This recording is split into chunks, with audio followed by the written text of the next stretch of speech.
Do you know have you heard of the Muppets? And they used to have like a little person singing. Do do do do do. Pecha Kucha. Do do do do. Pecha Kucha. Do do do do do do do do do do do do do. Help them out. Pecha Kucha is a Japanese word for chit-chat and is the name of a presentation format created in Japan in 2003 by Astrid Klein and Mark Dytham, two architects looking for a way people could share their work quickly and simply in public. Since then, the idea has spread to over 700 cities around the world. At every Pecha Kucha night, creative thinkers come together and share their ideas with only 20 images shown for 20 seconds each. Pecha Kucha, a fast, fun format. Find a location, join the conversation.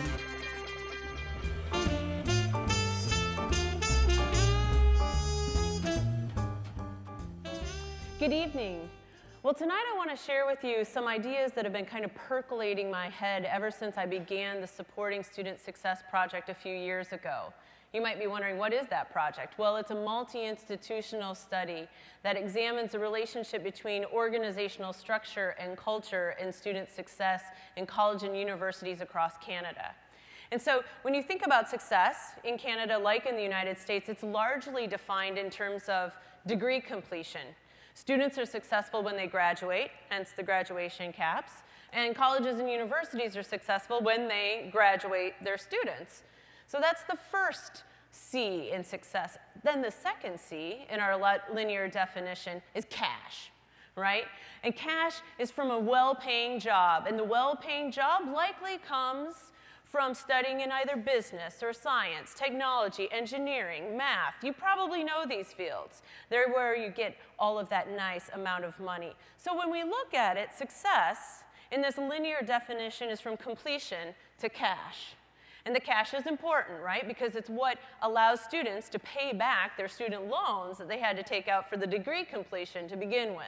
This is the definition of success that the media often is telling to students. But when my research team and I went across Ontario and we spoke with students and staff and faculty, and we asked them to depict and draw and discuss success, what we found was a much more complicated, nuanced, and multi-dimensional definition. It included being holistic and academic components, personal components, life skills, competencies.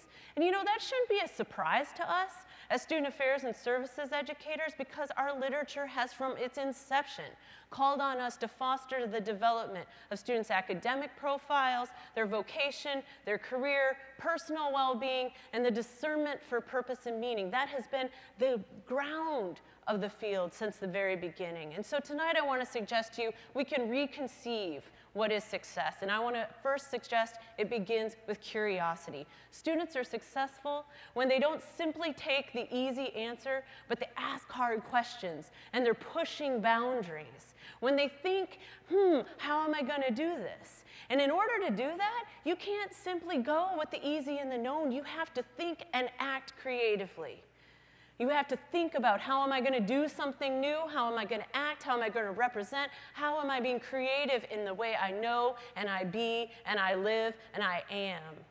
So this is not a simple thing, because our linear definition will call on us to think about completion and cash, but creativity and curiosity requires us to listen to our heart and to the calling that calls us to do really meaningful work.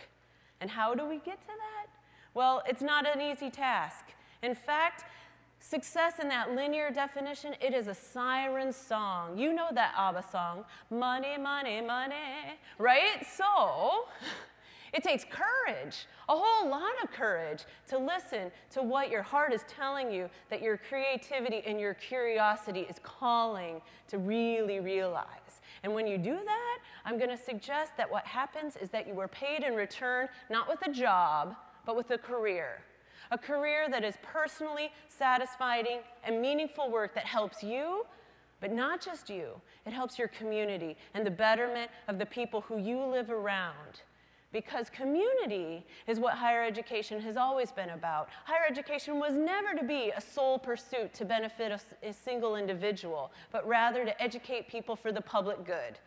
And the public good comes out in civic engagement and in research and knowledge dissemination. And yeah, for economic development as well. And so tonight I want to suggest to you that we have together creativity and curiosity and a calling and the courage to have a career that benefits ourselves and our community. And when we put all of these things together, we have a geometric representation of success that comes across in the form of a cube. And that cube does not simply exist in a fixed plane.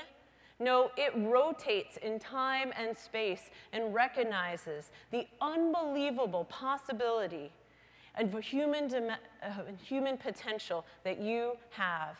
And within that cube, it exists within two nested spheres. And the first one is cognition, because what you believe and how you make sense of the world makes an absolute difference in how you engage your curiosity, how you act creatively, and how you listen to your calling. And yet, we know that the head separated from the heart strips us of our wholeness. As Parker Palmer says, when we do this, we lead divided lives. And so that second sphere is care. It's that interpersonal, relational side that brings us in community with not only our neighbors and our coworkers.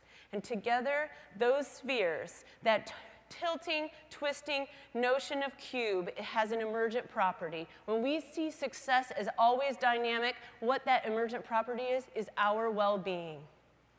And when have we asked ourselves to be well? And how have we lived it? Because when we're asking ourselves to be well, we then also invite students. And our job as educators is not to problem solve all the time. It's not to fix. It is, in the words of Parker Palmer, to border and salute so that students can listen and interrogate that inner voice that leads them. My favorite image as an educator is one of being good company.